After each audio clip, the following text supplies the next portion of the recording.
if I'm not mistaken, this is year 40 for you as an NFL broadcaster in your career. 40 consecutive years doing it. In fact, we took the kids out last night and celebrated. If you would have told me when I was 18, 19 years old, I get 40 years in this league in a row, I'd said, I'm in. And I'm stunned that but it's in the blink of an eye, it's gone by. I mean, all the people I've dealt with and working with people like you and meeting your wonderful group here, that it's an honor every year to put on that headset and do one of these games. And your first assignment in the National Football League media was what? Preseason game with Len Dawson and Bill Grigsby on the Chiefs radio network in Cincinnati. And the very first play was a 100-yard kickoff return in a preseason game in Cincinnati for the Chiefs against the Bengals. And then my first network playoff game was in 1991 with NBC, and I worked with Joe Namath, the Colts hosting the New England Patriots. And then my first Fox game was in Green Bay in 94 when they got the rights from CBS.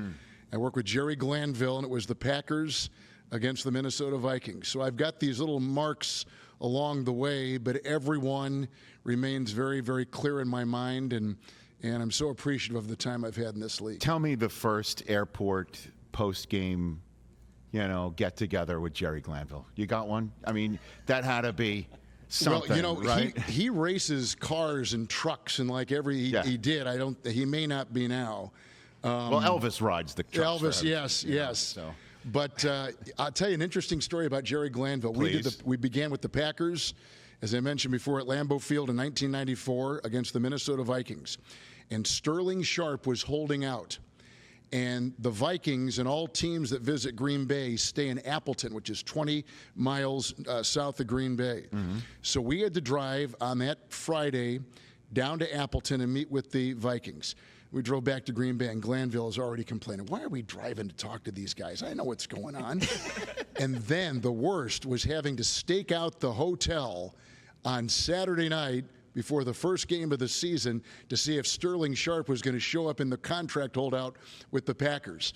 And Glanville, the words he used, the colorful style he portrayed that night will live in my. And we didn't finish our production meeting until 4 in the morning. Wow! Because we're waiting outside the Radisson Hotel at the Green Bay Airport for Sterling Sharp to show up and join the Packers.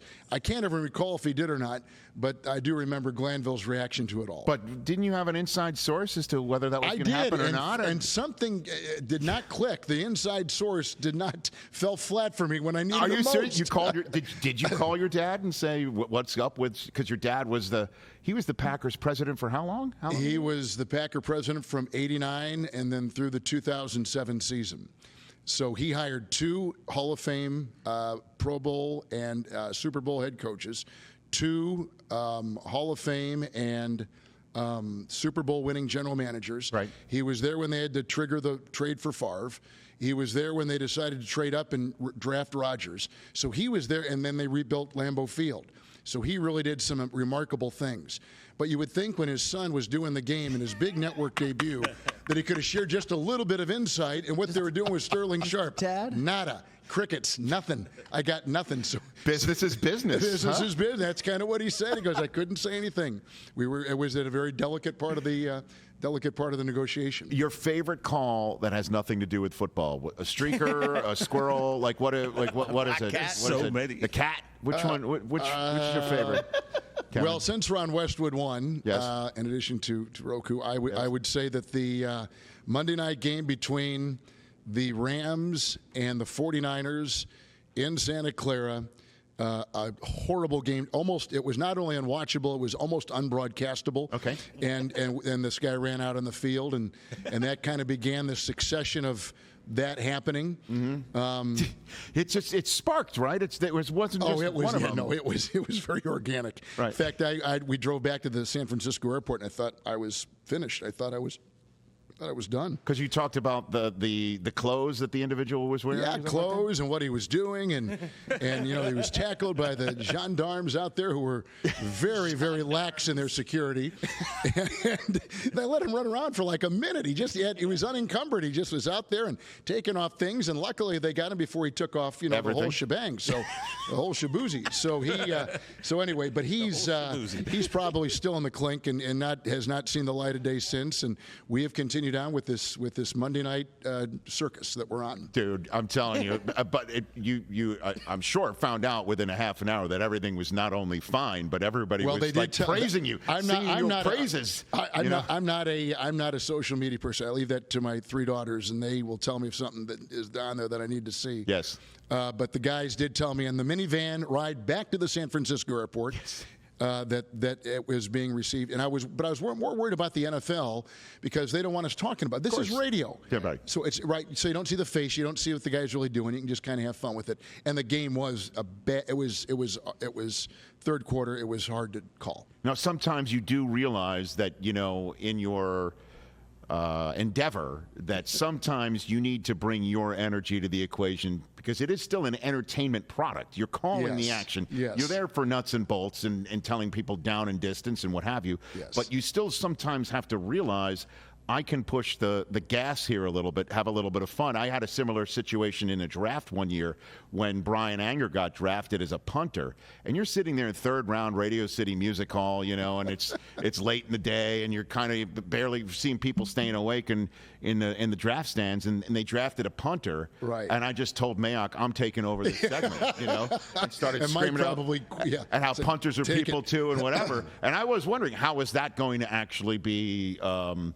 received because with Mayock at the end of the set, I don't know how well it was received on Planet Mike right there. But sometimes you got to push the pedal to the metal. I'm glad you brought up the draft. We're not here to praise each other, but I'm going to tell you I respect your football knowledge so much. Thank you. I was sitting over here on the couch and watching you go through those teams. In addition to all the things over the years I've watched.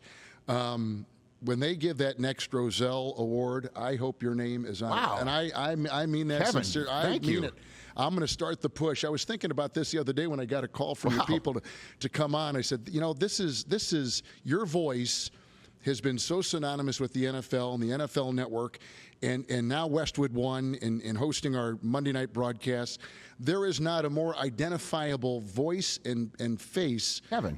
I'm serious. I am, Rich. I have such profound respect for you and what you do and how you do it, and I'm so honored to be on those Monday night games, and I'm very honored to be with you here today. I appreciate that, and I mean it. I mean it. You're going to get me all choked up. I mean it. I might get so choked up I'll give Kurt shotgun if I have to. You know what Kurt does on the way to these games? No, please. He gets the iPad out, or he gets the laptop, and he's going over every snap of every game from the previous Sunday. Well, you've seen it. Well, it's because for his QB Confidential and his YouTube channel is the just level great of preparation Rich he does. I know. He is off. I've never seen it. Rich Gannon, who was my partner at CBS for 7 years, prepared the same way.